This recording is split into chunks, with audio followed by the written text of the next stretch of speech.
शेतकरी समता निर्माण करण्याचं काम क्रांतिज्योती जगज्योती महात्मा बसवेश्वर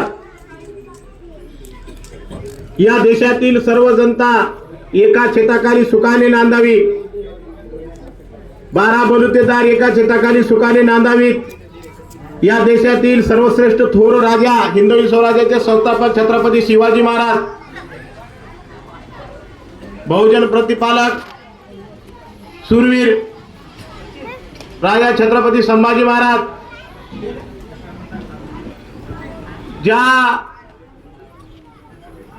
ज्या व्यवस्थेनं येथील बहुजनांना शिक्षण नाकारलं, शिक्षणाला बंदी होती, अशा व्यवस्थेला उलटून पाडून या समाजातील बहुजन समाजातील स्त्रियांना बहुजनांना शिक्षणाची संधी प्राप्त करून देणारे, झोपडीमध्ये दिवा प्रज्वलित करणारे थोर समाजसुधारक क्रांतिज्योती महात्मा बसवेश्वर आणि सावित्रीबाई फुले, राजाराम मोहन राय त्या प्रस्थापित असतात त्या ठिकाणी जी असणारी जी अवस्था आहे त्या अवस्थेला प्रखर असा विरोध करणारे जे थोर आहेत या सर्वांचा विचार छत्रपती शिवाजी महाराज, शाहू महाराज, महात्मा फुले या सर्व महापुरुषाचा विचार संविधानाच्या माध्यमातून सत्तेमध्ये उतरवणारे तुमच्या आमच्या सर्वांचे बाप विश्वरत्न परमपूज्य बोधिसत्व डॉक्टर बाबासाहेब आंबेडकर यांची आज या ठिकाणी जयंती आपण साजरी करत आहोत। मला रडा मान्य नाही, 1.5 दिवस शाळेत जाऊन गरीब गोरगरीब येथील जनतेचा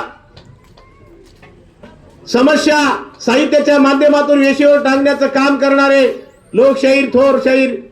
अण्णाभाऊ साठे,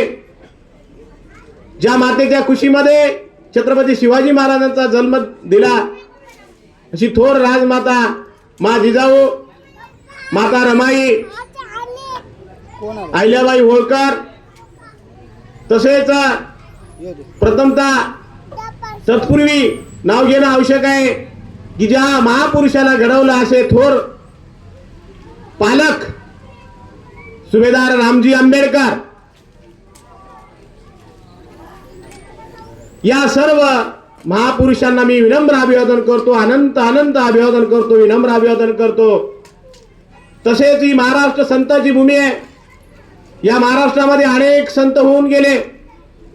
त्या संतांनी सुद्धा या ठिकाणी समतेचा तसेच ढोंगीपणाला विरोध करण्याचं काम या ठिकाणी संतांनी सुद्धा केलेलं आहे, समता प्रस्थापित करण्याचं काम या ठिकाणी संतांनी सुद्धा केलेलं आहे, दया भावना या ठिकाणी प्रस्थापित करण्याचं काम संतांनी केलेलं आहे। तर सर्व संत महात्म्यांना मी या ठिकाणी विनम्र अभिवादन करतो।